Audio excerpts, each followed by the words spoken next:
បងខ្ញុំសុំទៅមុនហើយប្រពន្ធខ្ញុំកំពុងនៅចាំបាយ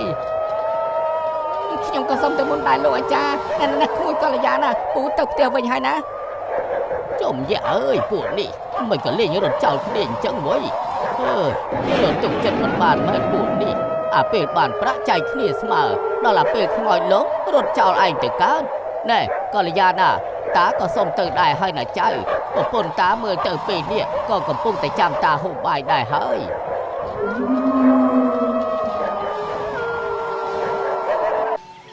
លបងមើលទៅប្រពន្ធអាវុធដូចជាតំណងដល់ហើយលបងអើយលបងមើលនេះចុះហើយឡើងទៅលុកតែម្ដងហើយមិនហើយអាជួយមិនដឹងថាសំណាងអីអាវុធនោះសំណាងម្លេះទេបានប្រពន្ធឡើងស្អាតហើយសាច់វិញណាឲ្យខ្ចីញញតែម្ដងហើយបើអញបានប្រពន្ធស្អាតអញ្ចឹងណាមិនដឹងមកយប់ប៉ុន្មានដងទេខ្ញុំឮថាអាវុធវានឹងត្រូវតែការពារព្រំដែនឆាប់នេះហើយណាលបងបើពិតជាអញ្ចឹងមែនណាវាជាឱកាសសម្រាប់ពួកយើងមើលថែប្រពន្ធឲ្យវាហើយព្រោះកងទ័ពណាពេលដែលតែការពារព្រំដែននោះងាយបានមកលេងផ្ទះទេយូរទើបបានមកលេងប្រពន្ធម្ដងណាលបងបើអញ្ចឹងមែនពួកយើងដឹងតែផ្អែមមាត់ហើយវើយអាជួយកល្យានអូនឲ្យបងសុំទោសផងណាដែលត្រូវទុកឲ្យអូននៅផ្ទះម្នាក់ឯងមិនអីទេណាបងមុនខ្ញុំសម្រេចចិត្តរៀបការជាមួយបងខ្ញុំដឹងមុនថានឹងមានថ្ងៃនេះមនុស្សស្រីដែលមានប្តីជាកងទ័ពតែងតែបាត់នេះខ្ញុំមិនខឹងមិនអន់ចិត្តនោះទេ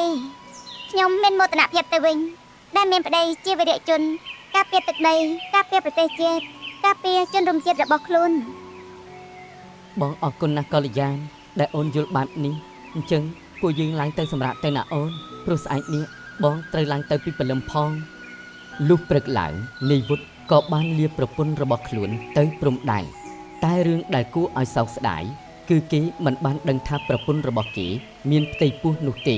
ព្រោះកល្យានមិនបានប្រាប់ទៅនាយវុធឲ្យដឹងដោយសារតែនាងខ្លាចប្តីបារម្ភទើបបានជានាងមិនព្រមប្រាប់ជាច្រើនខែកន្លងទៅនៅពេលដែលប្តីនាងមិននៅនាយជួយនិងនាយធឿនតែងតែមកនិយាយសារសងផ្លែផ្កាសុំស្រឡាញ់កល្យានតែក៏ត្រូវនាងបដិសេធធ្វើឲ្យនាយទាំងពីរមានចិត្តខឹងនឹងនាងជាខ្លាំងនៅថ្ងៃមួយនៅពេលដែលនាងកល្យានធ្វើដំណើរចូលទៅក្នុងព្រៃរកបេះផ្សិតក៏ត្រូវនាយទាំងពីរតាមពីក្រោយបំណងចាប់នាងរំលោភណែបងជួយបងធឿនមិនបានជាពួកបងដើរមកតាមខ្ញុំអញ្ចឹងពួកបងមកនេះគឺដើម្បីមកការពារអូនកល្យាននោះអីកល្យានបងសួរអូនជាលើកចុងក្រោយតើអូនព្រមស្រឡាញ់បងដែរទេណែបងធឿនមិនដេចបានជាបងនៅតែមកសួរខ្ញុំបែបនេះបងក៏ដឹងថាខ្ញុំមានប្តីហើយថែមទាំងមានផ្ទៃពោះទៅទៀតឲ្យខ្ញុំស្រឡាញ់បងមិននឹងកើតសូមពួកបងតែរកមនុស្សស្រីដែលមិនទាន់មានប្តីទៅពួកគេអាចនឹងស្រឡាញ់ពួកបងតែបងស្រឡាញ់អូនបើអូននៅតែប្រកែកបែបនេះទៀតកុំបន្ទោសបងឲ្យសោះណា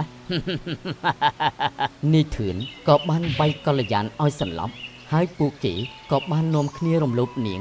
ទាំងដែលនាងកំពុងតែមានផ្ទៃពោះចិត្តនឹងសម្រាលទៅហើយក្រោយពីពួកគេបានរំលោភនាងហើយក៏ទុកនាងចោលនៅទីនោះហើយក៏នាំគ្នារត់គេចខ្លួនទៅនៅស្រុកឆ្ងាយមួយរយៈពេលយប់មកដល់កល្យានក៏ដឹងខ្លួនវិញនាងមានអារម្មណ៍ថាឈឺចាប់យ៉ាងខ្លាំងទាំងផ្លូវកាយនិងផ្លូវចិត្តត្រូវពួកគេជិះជាន់រំលោភបំពានតែនាងនៅតែព្យាយាមទប់អារម្មណ៍របស់ខ្លួនព្រោះនាងដឹងថាកូននៅក្នុងពោះរបស់នាងចិត្តសម្រាលទៅហើយនាងក៏ព្យាយាមដើរត្រឡប់មកផ្ទះវិញពេលទៅដល់ផ្ទះកល្យានក៏ស្រែកឲ្យអ្នកភូមិជួយម៉េងពូជួយខ្ញុំផងខ្ញុំឈឺពោះខ្លាំងណាស់អ្នកភូមិក៏បាននាំគ្នារត់មកជួយមើលនាងអ្នកខ្លះទៀតក៏រត់ទៅអញ្ជើញយាយមកកល្យានប្រឹងបន្តិចទៅណាចៅកូនឯងចិត្តចេញមកហើយណាប្រឹងឲ្យខ្លាំងមកណាចៅខ្ញុំអស់កម្លាំងណាស់យាយខ្ញុំប្រឹងលេងកើតហើយយាយប្រឹងបន្តិចទៀតទៅណាចៅចិត្តចេញមកហើយណាហា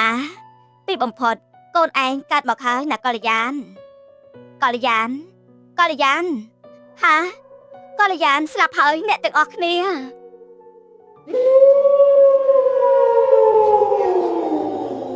ក្រោយពីកល្យានស្លាប់ហើយអ្នកភូមិក៏បាននាំគ្នាអញ្ជើញអាចារ្យមករៀបចំធ្វើពិធីបុណ្យសពឲ្យនាងអ្នកភូមិម្នាក់មានទឹកមុខសោកសៅ អាណិតដល់នាងជាខ្លាំងមិនទាន់នឹងបានឃើញមុខកូនផងក៏ស្លាប់ទៅហើយពិតជាគួរឲ្យសោកស្ដាយនាងណាស់នាងជាមនុស្សល្អទាំងប្តីទាំងប្រពន្ធពួកគេតែងតែជួយយកអាសាអ្នកភូមិមិនគួរណានាងស្លាប់ចោលកូនចោលប្តីបែបនេះនោះទេ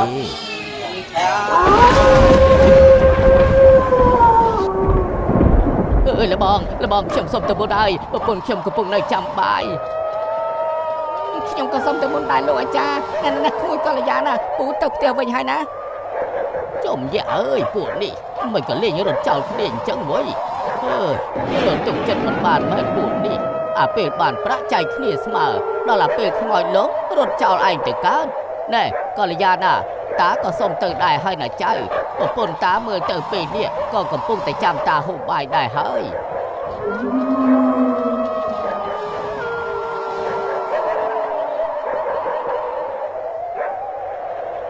កូនសំឡាញ់កូនកុំយំណាចាំម៉ែរកទឹកដោះឲ្យកូនមុំ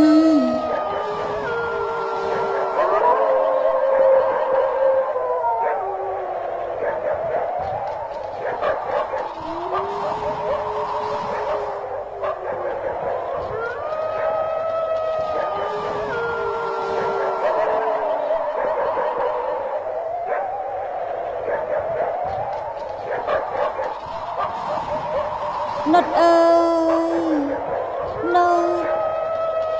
ងើបឡើងបន្តិចមកនុតកូនគ្នាវាឃ្លានមុំណាស់ឯងឲ្យកូនគ្នាមុំបន្តិចទៅណានុតអើយហើយចុះណាមកហៅអីទាំងកដាលយប់បែបនេះមនុស្សកំពុងតែដេកលក់ស្រួលផងមិនក៏មិនចេះក្រែងចិត្តគេសិនចឹងវ៉ៃមកនេះណាគេកំពុងតែដេកពួនណាគ្នាសុំទោសណាឯងកូនគ្នាវាឃ្លានមុំពេកបានជាគ្នាមករកឯងនឹងណាឯងឲ្យកូនគ្នាមុំបន្តិចទៅអូគ្នាគ្មានទឹកដោះឲ្យកូនឯងមុំនោះទេឯងក៏ហោះឯងទៅសម្រាប់កូនបានមួយខែសោះមិនដេចបានជាឯងថាគ្មានទឹកដោះគ្នាមិនក៏ហោះឯងទេណាកល្យានប្តីគ្នាណាវាស្វឹងពីល្ងាចហើយវានោះក៏ចាប់គ្នាបឺតយកពេលនេះគ្នារត់តែទឹកដោះឲ្យកូនគ្នាអឹមក៏មិនបានផងឯងទៅរកនាងតៃទៅណានាងនោះណាវាដោះធំ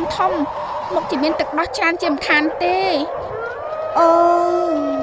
គ្នាយល់ហើយអញ្ចឹងគ្នាទៅរកនាងតៃក៏បានដែរតែស្អែកនេះឯងមិនត្រូវឲ្យប្តីរបស់ឯងមុំទៀតនោះទេណាទុកទឹកដោះឲ្យកូនគ្នាមុំផងគ្នាដឹងហើយណាកល្យានក៏ប៉ុន្តែឯងដូចជាស្លាប់ហើយមែនទេពិតមែនហើយគ្នាស្លាប់ហើយ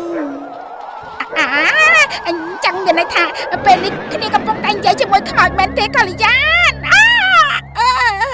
ព្រឹកឡើងអ្នកភូមិម្នាក់នាំគ្នានិយាយពីរឿងខ្មោចនាងកល្យានដើរគោះទ្វារតាមផ្ទះសុំទឹកដោះឲ្យកូនអ៊ំមីងអើយមីងយប់មិញកល្យានវាបាន3កូនទៅផ្ទះរបស់ខ្ញុំសុំឲ្យខ្ញុំបបើដោះកូនរបស់នាងខ្ញុំភ័យស្ទើរតែលិចអាចលិចនោមហើយមីងខ្ញុំក៏អញ្ចឹងដែរតៃអើយយប់មិញណានាងក៏បានមករកខ្ញុំដែរតែដោយសារតែប្តីខ្ញុំវាមុំទឹកដោះអស់ទៅខ្ញុំក៏ប្រាប់ឲ្យនាងទៅរកតៃឯងទៅហាកាពិតនាងនុតឯងទេអីដែលឲ្យខ្មោចនាងកល្យានមករកយើងនោះនាងតៃនាងកុំខឹងនឹងខ្ញុំអីណាយើងវាអាណិតក្មេងបើពួកយើងមិនឲ្យកូននាងអឹមទេច្បាស់ជាស្លាប់មិនខានឡើយមែនហើយណាអញ្ចឹងយប់ឡើងពួកយើងច្បាច់ទឹកដោះហើយដាក់ក្នុងផ្តិលទុកឲ្យនាងយកទៅឲ្យកូននាងផឹកទៅណោះជារៀងរាល់យប់អ្នកភូមិដែលមានកូនខ្ចីក៏បាននាំគ្នាច្របាច់ទឹកដោះដាក់ផ្តិលទុកឲ្យខ្មោចនាងកល្យានយកទៅឲ្យកូនផឹកកូនម្ដាយកុំយំទុកមុំមក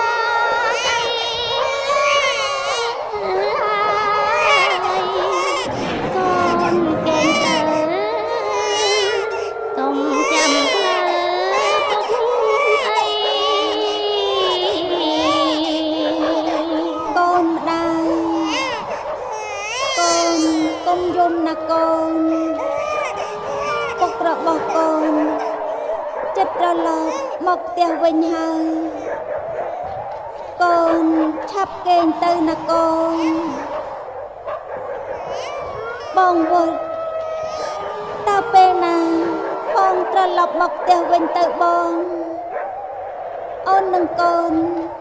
នឹកបងខ្លាំងណាស់បងឆាប់វិលមកវិញមកណាបង ជាច្រើនខែកន្លងផុតទៅនាយធឿននិងនាយឈួយបានត្រឡប់មកស្រុកវិញទាំងយប់ក្នុងសភាពស្រវឹងហើយបានដើរកាត់មុខផ្ទះរបស់ខ្មោចកល្យានដោយពួកគេមិនបានដឹងថានាងកល្យានស្លាប់នោះទេអាយ៉ាអមៃតែភ្នែកលបងមើលឃើញដូចខ្ញុំអត់ហ្នឹងខ្ញុំមើលឃើញដូចជានាងកល្យានកំពុងឲ្យឈរបក់ដៃល្វិចហៅពួកយើងអមៃដឹងទេលបងមិនតាជួយ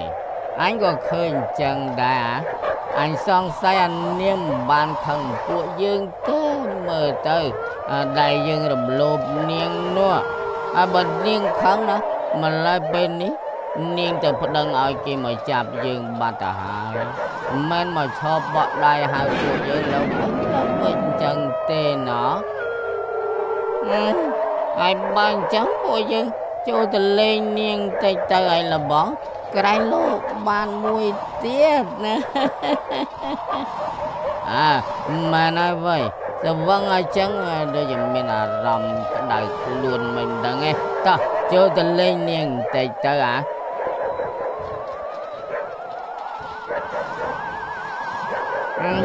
លបងធឿនណាលបងមើលចន់នោះបែកគ្នាយូរហើយ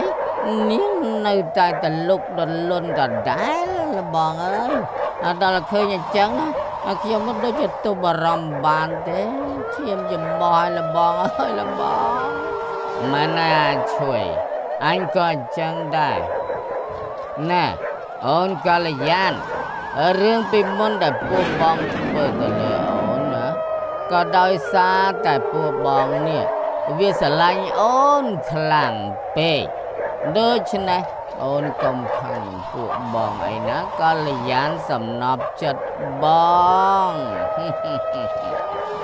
អូនមិនបានខឹងនឹងពួកបងទេណាបងបើសិនជាពេលនេះបងទាំងពីរចង់ធ្វើអ្វីទៀតក៏បានដែរអូនមិនប្រកែកនឹងពួកបងនោះទេលបងធឿនណាតែលបងបានលឺដូចខ្ញុំដែរអត់លបងអូនកល្យានឲ្យពួកយើងធ្វើអីទៀតក៏បានដែរម៉ែណាជួយអញ្ចឹងពួកយើងចាត់ការតែម្ដងទៅនាយធឿននិងនាយឈួយក៏បាននាំគ្នាចាត់ការទៅលើខ្មោចនាងកល្យានលុះព្រឹកឡើងអ្នកភូមិក៏បានឃើញនាយធឿននិងនាយឈួយកំពុងតែនាំគ្នាដេកញល់នឹងគល់ឈើនៅខាងមុខផ្ទះខ្មោចកល្យានឃើញបែបនេះអ្នកភូមិក៏ហៅអ្នកទាំងពីរឲ្យដឹងខ្លួនប៉ុន្តែទោះបីជាអ្នកភូមិហៅយ៉ាងណាក៏នាយធឿននិងនាយឈួយមិនឈប់នោះដែររហូតឮសំឡេងខ្មោចនាងកល្យាននិយាយថាអាធឿននិងអាឈួយនេះហើយដែលបាននាំគ្នារំលោភមកលើខ្ញុំទាំងដែលខ្ញុំចិត្តនឹងសម្រាប់កូនវាទាំងពីរនាក់នេះត្រូវតែងាប់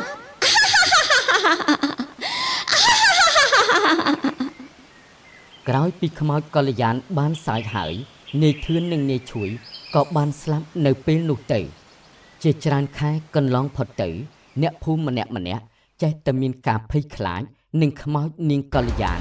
ដើរទៅណាមកណាពេលយប់មិនបានក៏នាំគ្នាសម្រេចចិត្តអញ្ជើញគ្រូខ្មោចមកកំចាត់នាងកល្យានលោកគ្រូអើយលោកគ្រូសូមលោកគ្រូធ្វើយ៉ាងណាកំចាត់ខ្មោចនាងកល្យាននេះឲ្យបានផងណាលោកគ្រូព្រោះនាងនេះហើយដែលជាដើមហេតុធ្វើឲ្យចៅរបស់ខ្ញុំស្គមព្រោះតែពេលយប់នាងតៃកូនរបស់ខ្ញុំត្រូវទុកទឹកដោះឲ្យកូននាងខ្មោចនឹងធ្វើឲ្យចៅខ្ញុំ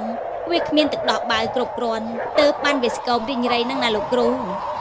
មិនអីទេអ្នកទាំងអស់គ្នាកុំបារម្ភអីជឿទុកចិត្តមកលើខ្ញុំចុះណាខ្ញុំនឹងជួយអ្នករាល់គ្នាកំចាត់ខ្មោចកូនខ្ចីនេះឲ្យបានអ្វីដែលសំខាន់នៅពេលនេះគឺថាអ្នករាល់គ្នាមិនត្រូវចេញពីរង្វង់សិលរបស់ខ្ញុំទេ បើសិនជាមានមនុស្សដើរឆ្លងកាត់រង្វង់សិលនេះនឹងសាបអាគមមិនខានឡើយ ចាពួកខ្ញុំយល់ហើយណាលោកគ្រូ បើអញ្ចឹងល្អហើយខ្ញុំនឹងសូត្របល័យហៅខ្មោចនាងកល្យានមកអ្នកទាំងអស់គ្នាកុំខ្លាចឲ្យសោះ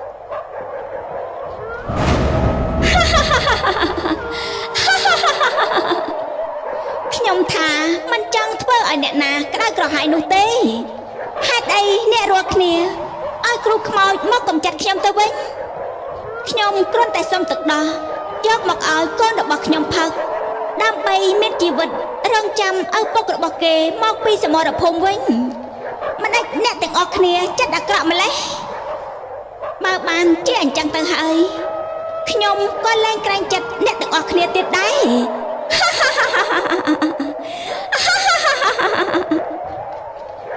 គ្រូខ្មោចក៏បានប្រើគោអាគមរបស់ខ្លួនឲ្យទៅប្រយុទ្ធជាមួយខ្មោចនាងកល្យាននៅពេលគោអាគមនិងខ្មោចនាងកល្យានកំពុងតែប្រយុទ្ធគ្នា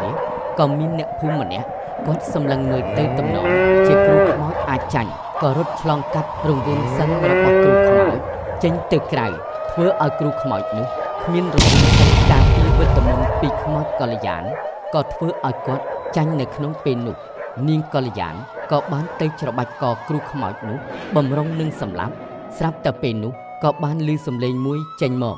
កុំសម្លាប់គេអីកល្យានអូន ហាបងវើទីបំផុតបងត្រឡប់មកវិញហើយ មិនហើយអូនបងត្រឡប់មកវិញហើយណាកល្យានតើមានរឿងអីអូនហេតុអីបានជាអូនខ្លាចទៅជាបែបនេះ បងវុត